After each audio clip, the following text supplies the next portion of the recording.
président Sarkozy a décidé de faire retourner la France dans le commandement intégré de l'OTAN, tout en expliquant que cette mesure est purement symbolique et a l'avantage de permettre à la France de participer à l'élaboration des stratégies de l'OTAN et pas simplement de participer à leur application.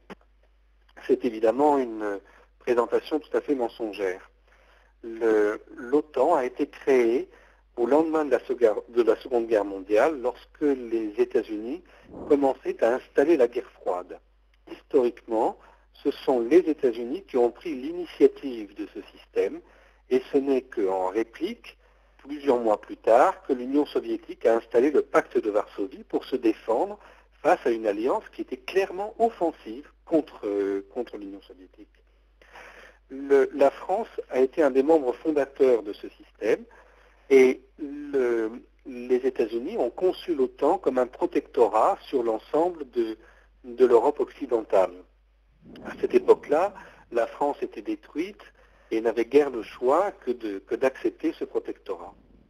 Et puis, au cours du temps, c'était la 4e République en France, elle rencontrait des difficultés en Afrique du Nord, et à ce moment-là, les États-Unis ont craint que l'Algérie, un département français, que l'Algérie ne trouve son indépendance et ne tombe dans l'orbite soviétique. Ils ont alors poussé le général de Gaulle au pouvoir en pensant que celui-ci allait réprimer et en finir avec les indépendantistes algériens. Or, de Gaulle a fait le contraire. Il s'est très vite rendu compte que l'Algérie avait un droit à l'indépendance et il a accordé cette indépendance. Et à ce moment-là, l'OTAN a commencé à organiser des tentatives de déstabilisation de la France. Le siège du commandement intégré de l'OTAN se trouvait à Paris, juste à côté de la Tour Eiffel, au Trocadéro.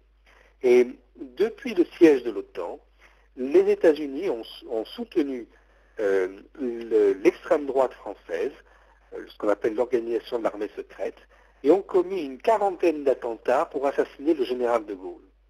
Celui-ci n'a pas répondu immédiatement. Il a attendu d'avoir le contrôle complet des services de renseignement, de l'armée, etc., de prendre vraiment, de verrouiller son système. Et lorsqu'il a réussi à verrouiller complètement le système, en 1966, il a brutalement déclaré l'OTAN persona non grata à Paris. Et on a évacué immédiatement le siège de l'OTAN, puis ils sont allés s'installer en Belgique. La France restait membre du traité de l'Alliance Atlantique, mais refusait de participer à son commandement militaire en ayant eu l'expérience que ce commandement militaire servait les intérêts des États-Unis et avait servi à déstabiliser notre pays. Aujourd'hui, on dispose d'une documentation extrêmement large qui montre comment le commandement intégré de l'OTAN a servi à la déstabilisation de très nombreux pays, a organisé des coups d'État en Grèce, en Espagne, à Chypre, etc. Comment c'est le commandement intégré de l'OTAN qui a organisé même la guerre entre la Grèce et la Turquie, etc. Toujours le même système. Pour étendre leur protectorat, les États-Unis affaiblissent leurs alliés.